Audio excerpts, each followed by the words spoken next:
Hello, I am Jim Elizondo from Real World Ranching, where our goal is to help you maximize your productivity while improving your land the fastest. I hope you had a Merry Christmas, and I wish you all a very good 2024, full of hope, blessings, health, and joy. Let's talk about goals. Let's talk about goals for this next year, 2024. As the year draws to a close, many of us may reflect on the past year and start thinking about setting new goals for the upcoming year. And here are some tips that may help you in setting your goals for 2024.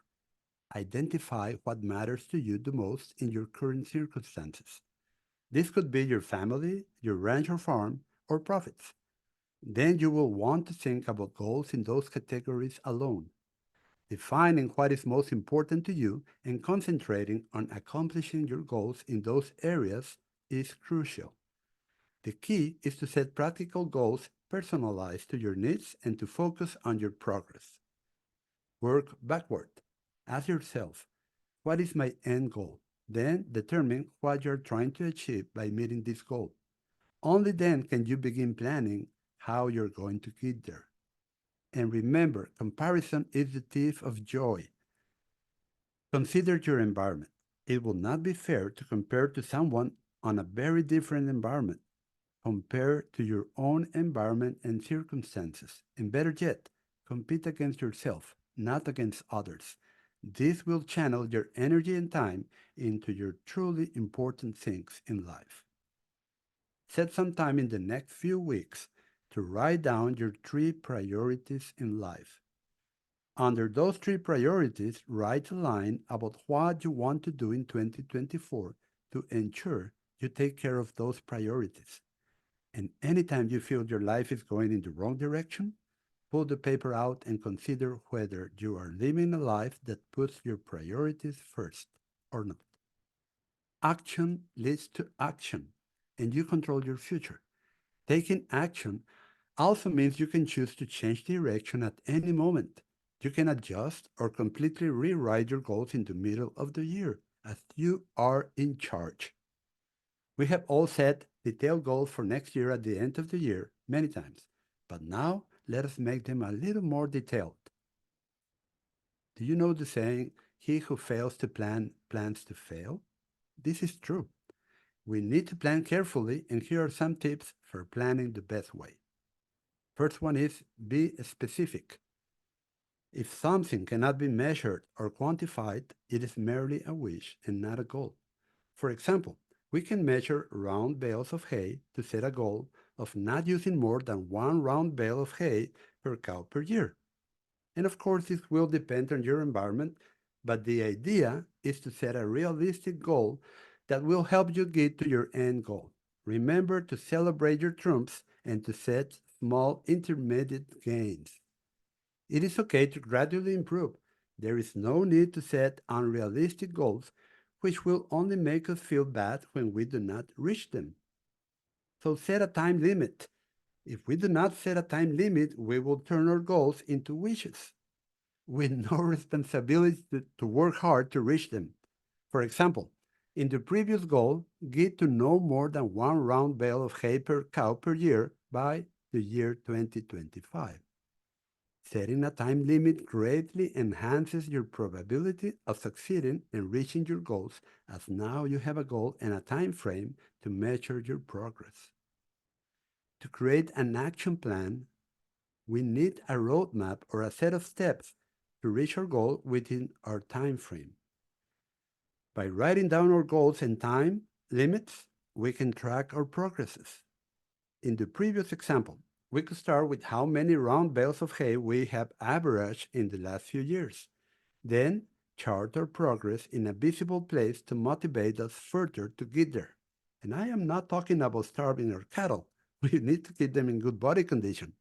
Well, the action plan will be how we are going to get to our goal within our time frame. For example, by stockpiling so many acres and measuring how many cow days we are harvesting per acre of stockpile. Then we will know if we are moving forward or we are merely staying in the same place with no progress. Consider what you achieved the previous year. Look at your record, your averages. Were you using 5 to 7 round bales per cow per year? Were you doing continuous grazing and then feeding hay for a long time? Waiting for something to change without doing anything differently will not make us move forward. We need to do something differently for things to change for the better. If you had been doing rotational grazing and not setting aside whole pastures to stockpile as standing hay for winter or dry season, chances are you will not be able to complete your goal of improving your pastures and soil while saving on hay. Start with smaller goals. Big goals can be overwhelming and demotivate us. For example, maybe you're using 7 round bales per cow per year and you want to get to less than one. So break it down in stages. First year, set a goal of 5 round bales. Second year, set a goal of no more than 3 round bales per cow per year. And no more than 1 round bale per cow per year. I have been talking about round bales, but any other aspect in your operation that can be measured or quantified can be used for your 2024 year goals.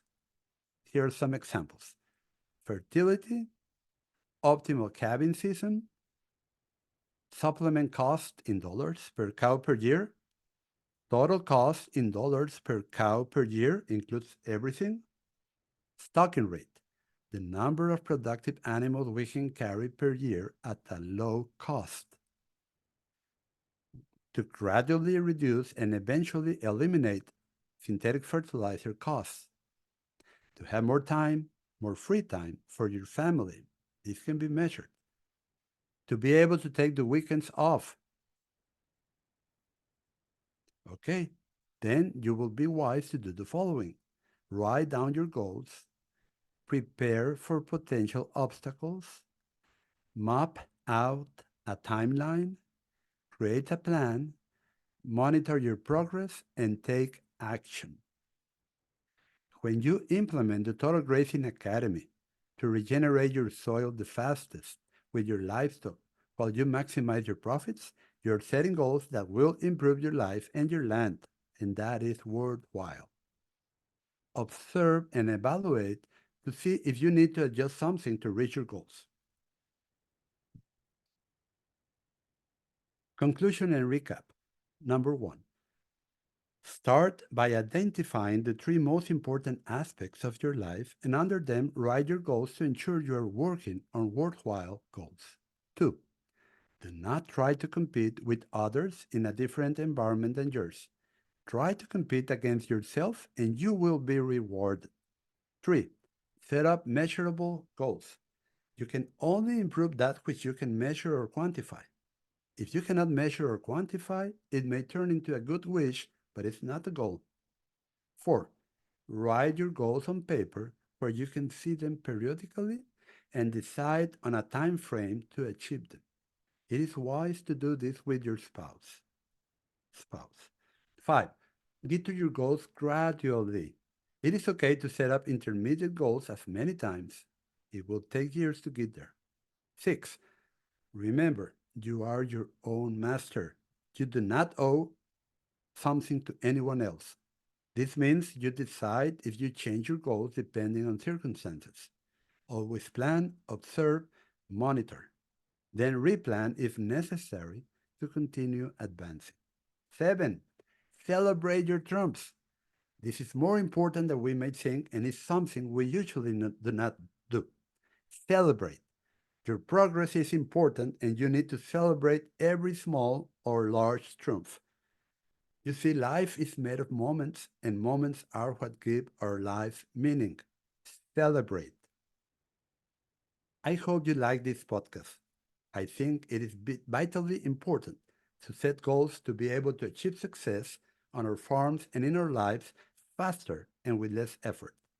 Follow us at www.rwranching.com and subscribe to my weekly podcast. We'll see you in the next podcast. May God bless you.